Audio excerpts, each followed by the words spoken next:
여러분도 이런 상황을 보며 스스로에게 묻지 않으셨나요? 도대체 어떻게 저런 사람이 그 자리에까지 오를 수 있었을까? 우리는 뛰어난 통찰력과 도덕성은 외면당하고 평범하거나 심지어 논란이 많은 사람들이 최고 권력의 자리에 오르는 모습을 반복적으로 보게 되는 걸까요? 이것이 단순한 우연일까요? 아니면 시스템이 이런 결과를 만들어내도록 설계된 것일까요? 이 질문은 단순히 우리 시대의 문제가 아닙니다. 역사를 돌아보면 이 현상은 반복되어 왔습니다. 오늘날에도 우리는 미디어, 정치, 그리고 조직에서 어리석음과 과감함이 보상받는 구조를 목격하고 있습니다. 이 질문에 대한 답을 찾기 위해 우리는 역사상 가장 오해받았지만 깊은 통찰을 남긴 사상가 니콜로 마키아벨리를 살펴보려 합니다. 그는 권력의 본질을 냉철하게 분석했고 그 과정에서 우리가 지금도 배울 수 있는 중요한 교훈을 남겼습니다. 마키아벨리의 통찰에 현대 심리학 연구를 더하면 한 가지 불편한 진실이 드러납니다. 어리석음은 권력의 잔혹한 논리에 더 적합하고 오히려 지성, 특히 도덕적 지성은 큰 약점이 될 수 있다는 사실입니다. 생각해보세요. 복잡한 문제를 해결하려면 신중한 분석과 협력이 필요하지만 사람들은 본능적으로 단순하고 확신에 찬 답변에 끌립니다. 그리고 권력은 이런 인간의 본성을 이용해 진실 대신 이미지와 자신감을 더 강력한 도구로 만듭니다. 이것이 바로 권력의 작동 원리를 이해하기 위한 첫 단서입니다. 이 역설의 핵심은 불편한 진리로 귀결됩니다. 지혜로운 사람일수록 정치적으로는 약해지기 쉽다. 마키아벨리는 그에 져서 군주론에서 이렇게 경고합니다. 사람들은 당신의 겉모습만 본다. 당신의 진짜 모습을 경험하는 사람은 극소수다. 이 말은 단순한 경고가 아닙니다. 권력 구조에서 현실보다 이미지가 지배적인 힘을 가진다는 근본적인 통찰입니다. 지적인 사람들은 대개 더 세부적으로 사고하고 기존의 가정을 의심하며 불확실성을 인정합니다. 하지만 이런 특성들은 행동을 지연시키고 지나친 신중함을 낳으며 타인에게 불신을 유발하기도 합니다. 반대로 무지에서 비롯된 과감함은 종종 리더십으로 오해받습니다. 현대 연구도 이를 뒷받침합니다. 2017년 한 연구에 따르면 지능은 리더십과 상관관계를 보이지만 그 한계는 IQ 120에서 멈춘다고 합니다. 그 이상으로 지능이 높아질수록 뛰어난 지성을 가진 사람들은 오히려 주변과 소통하지 못하고 지나치게 복잡한 의사소통 방식이 배척되기 쉽습니다. 이런 점에서 뛰어난 지성은 권력으로 가는 사다리가 아니라 때로는 사회적 위장막처럼 작용합니다. 그렇다면 이런 시스템에서 살아남는 사람들은 누구일까요? 바로 단순한 메시지와 자신감 있는 태도를 무기로 삼는 사람들입니다. 이제 왜 이런 일이 가능한지 구체적으로 살펴보겠습니다. 이 문제는 단순히 개인의 문제에 그치지 않습니다.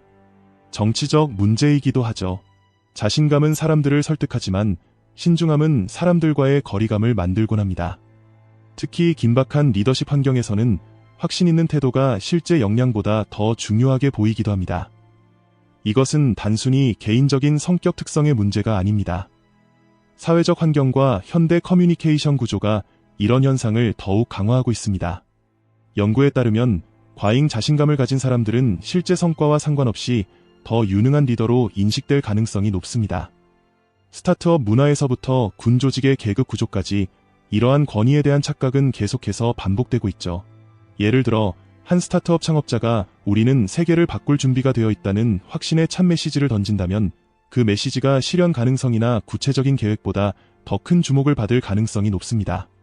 결과적으로 확신 있는 태도는 투자자와 대중의 신뢰를 얻는 데 강력한 도구가 되지만 그 이면에는 종종 허황된 약속이 자리 잡고 있습니다. 그러나 이 현상은 단순히 개인의 카리스마 때문만은 아닙니다. 현대의 커뮤니케이션 구조 자체가 이를 강화하고 있습니다. 미디어 중심의 세상에서는 단순하고 확신에 찬 메시지가 사람들의 주목을 받습니다. 그리고 복잡하고 정교한 진실은 종종 무시되거나 배제됩니다. 결국 확신의 힘이 지식의 깊이를 압도하는 환경이 만들어지는 겁니다. 디지털 플랫폼은 절대적인 표현을 사용하는 사람들에게 보상을 줍니다. 확신에 찬 한 문장은 복잡한 진실보다 훨씬 더 빠르게 확산되죠.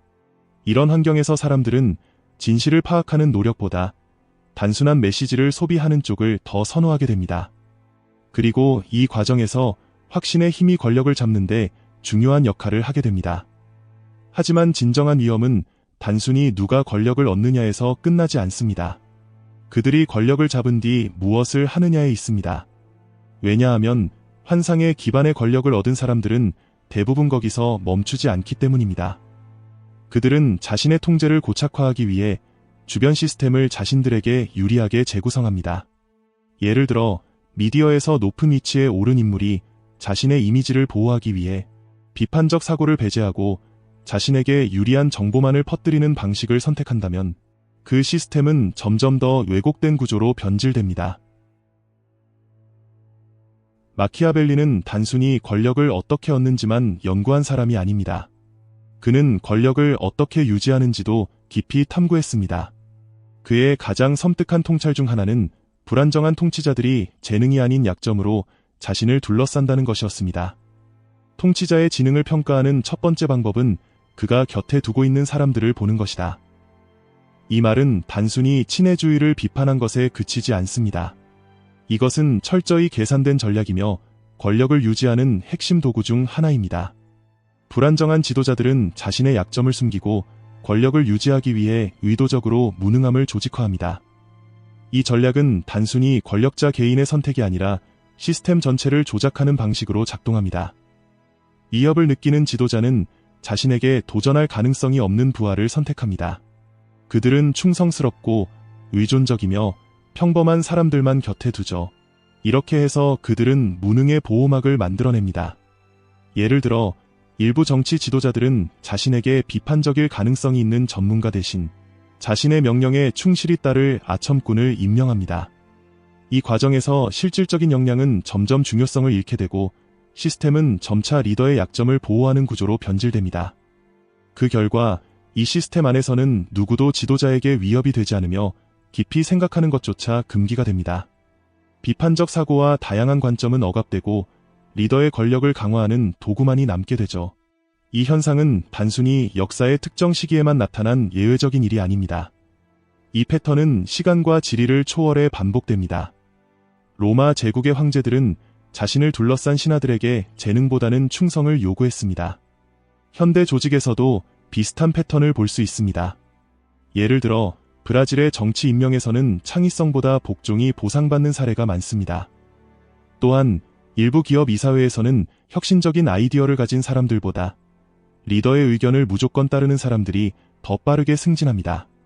결국 이런 시스템은 혼돈처럼 보일 수 있지만 사실 이것은 철저히 구조화된 전략입니다. 이 시스템은 리더가 자신의 통제를 유지하고 비판에 맞설 필요조차 없도록 설계된 것입니다. 하지만 이런 전략은 단기적으로는 리더를 보호할 수 있을지 몰라도 장기적으로는 조직과 사회 전체에 심각한 영향을 미칩니다. 리더의 권력을 강화하기 위해 만들어진 시스템은 결국 창의성, 혁신, 그리고 비판적 사고를 억압하게 됩니다.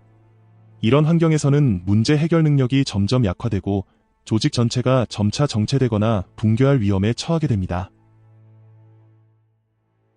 왜 사람들은 세상이 분명히 복잡함을 요구하는 상황에서도 쉬운 답을 제시하는 사람들에게 끌리는 걸까요? 예를 들어 경제위기, 정치적 혼란, 혹은 과학적 논쟁처럼 복잡한 문제들이 산적한 상황에서 사람들은 단순하지만 강력한 메시지를 내세우는 지도자들에게 더 쉽게 매료됩니다. 이 현상은 단순히 개인의 선택이 아니라 인간 본성과 심리적 편안함에서 비롯됩니다. 불확실한 시대일수록 사람들은 직관적이고 즉각적인 해결책을 찾으려는 경향이 강해지기 때문입니다. 그 답은 인지적 편안함에 있습니다. 불확실한 시대에는 본능적으로 단순함에 의지하게 됩니다. 그리고 절대적인 명확함을 보여주는 지도자들은 설령 그것이 사실이 아니더라도 심리적인 안식처를 제공합니다. 단순함은 사람들에게 즉각적인 확신을 주지만 그 과정에서 중요한 복잡성과 진실을 희생시킵니다. 결국 사람들은 편안함을 얻는 대가로 더 큰 문제를 받아들이게 되는 것이죠. 예를 들어 한 경제 위기 상황에서 세금 감면이 모든 문제를 해결한다는 단순한 메시지는 복잡한 구조적 문제를 해결할 수 없음에도 불구하고 사람들에게 호소력을 가질 수 있습니다. 이처럼 단순한 해결책은 종종 실제 문제를 해결하지 못할 뿐만 아니라 잘못된 방향으로 나아가게 할 위험도 내포하고 있습니다. 하지만 여기에는 더 깊은 대가가 따릅니다. 지적인 지도자들은 종종 윤리적 제약에 발목이 잡히죠.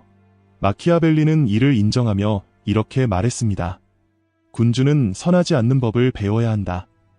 거짓말을 하지 않고 희생양을 만들지 않으며 조작하지 않는 사람들은 그런 일을 서슴지 않는 사람들에게 밀리게 됩니다.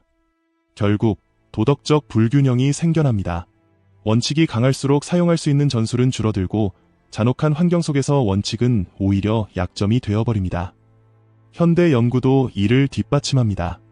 공감 부족, 조작적 성향, 매력 같은 정신병적 성향을 가진 사람들이 윤리적인 동료들보다 조직 내에서 더 빠르게 승진할 가능성이 높다고 하죠. 특히 그들의 겉으로 드러나는 카리스마는 내부의 문제를 숨겨줍니다. 문제는 이러한 개인적인 특성이 단순히 개인의 성공으로 끝나지 않는다는 것입니다. 이들은 자신들의 방식이 시스템의 기준이 되도록 만듭니다. 예를 들어 정치적 리더십이나 기업 문화에서 비윤리적 행위가 성공의 도구로 자리 잡으면 그것은 점차 정상적인 전략으로 변질됩니다. 더 큰 문제는 이 현상이 단순히 개인적인 차원에 머물지 않는다는 것입니다. 이것은 시스템적인 문제입니다. 비윤리적인 전술이 효과를 발휘하면 그것이 새로운 기준으로 자리 잡습니다. 과거에는 극단적이라 여겨졌던 전략이 이제는 당연한 일이 되고 한때 자격을 잃게 했던 행동들이 이제는 전략으로 자리 잡는 사례를 쉽게 볼 수 있습니다. 예를 들어 기업 조직에서 성과를 조작하거나 정보를 왜곡한 사례가 단기적으로는 성공으로 보일 수 있지만 결국 조직의 신뢰와 장기적 성장에 심각한 피해를 줍니다. 이 모든 것은 단순함을 추구하는 인간의 본성이 시스템 전체를 왜곡시킬 수 있음을 보여줍니다. 단순함은 즉각적인 매력을 지니지만 그 대가는 복잡성과 진실의 희생, 그리고 시스템의 장기적 악화로 이어질 수 있습니다. 여기까지 들어주셔서 감사합니다. 이 메시지가 여러분께 조금이라도 도움이 되었기를 진심으로 바랍니다. 만약 이 내용이 마음에 와닿으셨다면 이 메시지가 필요한 누군가와 함께 나눠주세요. 또한 아레볼루션 채널에서 의미 있는 콘텐츠를 계속 제작할 수 있도록 돕고 싶으시다면 영상 아래에 있는 감사 버튼을 눌러 후원해 주실 수 있습니다. 여러분의 따뜻한 지원은 저희에게 정말 큰 힘이 됩니다. 항상 감사드립니다. 그럼 이제 이어서 더 깊은 이야기를 나눠볼까요? 마키아벨리는 오랫동안 오해받아온 사상가입니다. 그는 어둠을 옹호한 사람이 아니라 그 어둠을 폭로한 사람이었죠. 그리고 그 과정을 통해 우리에게 두 가지 도구를 남겼습니다. 세상을 이해하는 도구와 저항하는 도구입니다. 하지만 그의 통찰은 단순히 현실의 냉혹함을 인정하라는 것이 아닙니다. 대신 우리가 이 냉혹한 현실 속에서 무엇을 할 수 있을지 질문하도록 만듭니다. 우리는 마키아벨리의 통찰을 단순히 현실의 잔혹함을 받아들이는 것으로 끝내서는 안 됩니다. 대신 이러한 통찰을 통해 어떻게 더 나은 시스템을 만들고 기여할 수 있을지 고민해야 합니다. 첫 번째 방어선은 인식입니다. 하지만 그 다음은 반드시 행동이어야 하죠. 우리는 장기적인 사고, 정직한 피드백, 그리고 진정한 전문성을 보상하는 시스템이 필요합니다. 소음보다는 겸손, 슬로건보다는 복잡성을 가치 있게 여겨야 합니다. 예를 들어 기업 문화에서 단기적인 성과를 강조하는 대신 장기적인 혁신과 지속 가능성을 보상하는 방향으로 전환해야 합니다. 정치에서도 단순한 선동적 메시지 대신 복잡한 문제를 해결하기 위한 심도 있는 정책 논의를 장려해야 합니다. 이것은 단순히 이상적인 목표가 아닙니다. 우리가 직면한 위기를 해결하기 위한 현실적인 대안입니다. 그러나 시스템은 스스로 더 나은 방향으로 움직이지 않습니다. 역사와 연구가 보여주듯 그를 움직이는 것은 결국 개인의 노력입니다. 그렇다면 개인적인 차원에서는 무엇을 할 수 있을까요? 그것은 우리의 비판적 사고를 키우고 우리가 소비하는 정보를 선별하며 반응에만 휘둘리지 않고 성찰하는 태도를 유지하는 것을 의미합니다. 예를 들어 디지털 환경에서 가짜 뉴스와 선동적 메시지에 휘둘리지 않기 위해 우리는 정보의 출처를 확인하고 다양한 관점을 탐구해야 합니다. 또한 조직 내에서 비판적 피드백을 두려워하지 않고 진정으로 문제를 해결할 방법을 모색하려는 태도를 가져야 합니다. 왜냐하면 세상은 본능적이고 반응적인 태도에 보상을 주지만 진정한 성장은 반성하는 사람들만이 이뤄낼 수 있기 때문입니다. 아레볼루션은 여러분이 성장, 명확성, 그리고 회복 탄력성을 키울 수 있는 공간을 만드는데 헌신하고 있습니다. 오늘의 이야기가 여러분에게 공감되었다면 아레볼루션 채널을 구독하고 유행보다는 깊이, 산만함보다는 통찰을 소중히 여기는 공동체의 일원이 되어주세요. 우리가 살아가는 이 시대는 빠른 결론과 단순한 답변을 요구합니다. 하지만 진실은 언제나 복잡하며 깊은 생각과 성찰 안에서만 발견됩니다. 아레볼루션은 이런 가치를 함께 나누며 복잡한 진실 속에서 성장과 통찰을 추구합니다. 그리고 댓글로 여러분의 이야기를 들려주세요. 여러분의 삶, 직장, 혹은 주변에서 오늘 다룬 이 현실이 어떻게 펼쳐지고 있다고 느끼시나요? 혹은 여러분이 경험한 단순한 메시지가 만들어낸 부작용은 무엇이었나요? 여러분의 생각과 경험을 기다립니다. 무지는 빠르게 떠오를 수 있지만 그만큼 빠르게 사라지기도 합니다. 진정으로 남는 것은 통찰력, 도덕성, 그리고 환호를 대가로 진실을 말할 용기입니다. 진실을 추구하는 일이 쉬운 일은 아닙니다. 하지만 함께 노력한다면 우리는 더 나은 세상을 만들어갈 수 있습니다. 여러분의 참여와 성찰이 이 공동체를 더 깊고 풍부한 곳으로 만들어줍니다. 저는 알씨였습니다.